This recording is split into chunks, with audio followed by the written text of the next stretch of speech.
ನವಲಗುಂದ ತಾಲೂಕಿನ ತಿರ್ಲಾಪುರ ಗ್ರಾಮದಲ್ಲಿ ಮೂಲಭೂತ ಸೌಕರ್ಯಗಳು ಕಾಣದಂತಾಗಿದೆ. ಸೌಕರ್ಯ ಸರಿ ಇದ್ರೆ ಒಂದು ಗ್ರಾಮ ಮಾದರಿ ಗ್ರಾಮ ಆಗಲಿಕ್ಕೆ ಸಾಧ್ಯ. ಆದರೆ ಇಲ್ಲಿ ಸುಮಾರು 8,000ಕ್ಕೂ ಹೆಚ್ಚು ಜನಸಂಖ್ಯೆ ಇರೋ ಈ ಗ್ರಾಮ ಇದಾಗಿದ್ದು ಇಲ್ಲಿಯ ಜನರಿಗೆ ಮೂಲಭೂತ ಸೌಕರ್ಯಗಳೇ ಕಂಟಕವಾಗಿ ಪರಿಣಮಿಸಿದೆ. ಹೌದು, ಬೀದಿ ದೀಪದ ಕಂಬಗಳು ಇಂದೋ ನಾಳೆಯೋ ಬೀಳುವ ಸ್ಥಿತಿ ಕಣ್ಣಿಗೆ ಕಾಣಿಸುತ್ತದೆ. ಸುತ್ತಮುತ್ತಲಿನ ಜನರು ಜೀವ ಕೈಯಲ್ಲಿ ಹಿಡಿದು ಬದುಕುವ ಸ್ಥಿತಿ ಬಂದೊದಗಿದೆ. ಇದಕ್ಕೆ ಸಂಬಂಧಿಸಿದ ಅಧಿಕಾರಿಗಳು ಕಣ್ತೆರೆದು ನೋಡಬೇಕಿದೆ.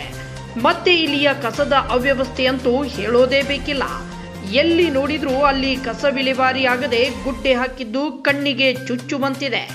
ಇಲ್ಲಿಯ ಗ್ರಾಮ ಪಂಚಾಯಿತಿ ಮತ್ತು ಆಡಳಿತ ವರ್ಗ ನಿದ್ದೆಗೆ ಜಾರಿದಂತೆ ಕಾಣ್ತಿದೆ. ಇನ್ನು ರಸ್ತೆಯ ಅವ್ಯವಸ್ಥೆಯಂತೂ ಹೇಳತೀರದು. ಮಳೆಯಾದ್ರೆ ಗ್ರಾಮದ ಪ್ರಮುಖ ರಸ್ತೆಯಲ್ಲಿ ಒಂದಾದ ಮೊರಬ್ ರಸ್ತೆ ಜನರಿಗೆ ಮತ್ತು ವೃದ್ಧರಿಗೆ ಜೀವ ಕೈಯಲ್ಲಿ ಹಿಡಿದು ಸಾಗುವಂತಿದೆ. ಗ್ರಾಮದ ಕೆಲವೊಂದು ವಾರ್ಡ್ಗಳಲ್ಲಿ ಜನರು ಮಳೆಯಾದ್ರೆ ಮನೆ ಬಿಟ್ಟು ಹೊರಗಡೆ ಬರದಂತೆ ಜನರ ಹಿಡಿ ಶಾಪಕ್ಕೆ ಗುರಿಯಾಗ್ತಿದೆ. ಇನ್ನು ಪ್ರಮುಖ ಮೂಲಭೂತ ಸೌಕರ್ಯಗಳಲ್ಲಿ ಒಂದಾದ ಶಿಕ್ಷಣ ನೀಡುವ ಶಾಲೆಯ ಸುತ್ತಲಿನ ಕಾಂಪೌಂಡ್ ಕಣ್ಣಿಗೆ ಕಾಣದಂತಾಗಿದೆ. ಸಣ್ಣ ಪುಟ್ಟ ಮಕ್ಕಳನ್ನ ಶಾಲೆಗೆ ಕಳಿಸಿದ ಪಾಲಕರಿಗಂತೂ ಮಕ್ಕಳು ಶಾಲಾವಧಿ ಮುಗಿದು ಮನೆಗೆ ಬರೋವರೆಗೂ ಚಿಂತೆಯಾಗಿ ಬಿಟ್ಟಿರ್ತದೆ. ಇದರ ಸಲುವಾಗಿ ಶಾಲಾ ಮೇಲುಸ್ತುವಾರಿ ಸಮಿತಿ ಎಷ್ಟು ಬಾರಿ ಶಾಸಕರ ಗಮನಕ್ಕೆ ತಂದರೂ ಅದು ನೆನೆಗುದಿಗೆ ಬಿದ್ದಿದ್ದು ನಮ್ಮ ವರದಿಗಾರರು ಶಾಸಕರನ್ನ ಸಂಪರ್ಕಿಸಿದಾಗ ಈ ರೀತಿ ಹೇಳಿದ್ದು ಕಂಡುಬರುತ್ತದೆ. ತಿರ್ಲಾಪುರ ಗ್ರಾಮದ ಹಿರಿಯ ಪ್ರಾಥಮಿಕ ಶಾಲೆಯಲ್ಲಿ ಕಾಂಪೌಂಡ್ ಗೋಡೆ ಕುಸಿದು ಬಿದ್ದತ್ತೆ ಅನ್ನುವಂಥ ಮಾಹಿತಿ ನನಗೆ ಈಗ ತಾವು ನನ್ನ ಗಮನಕ್ಕೆ ತಂದಿರಿ.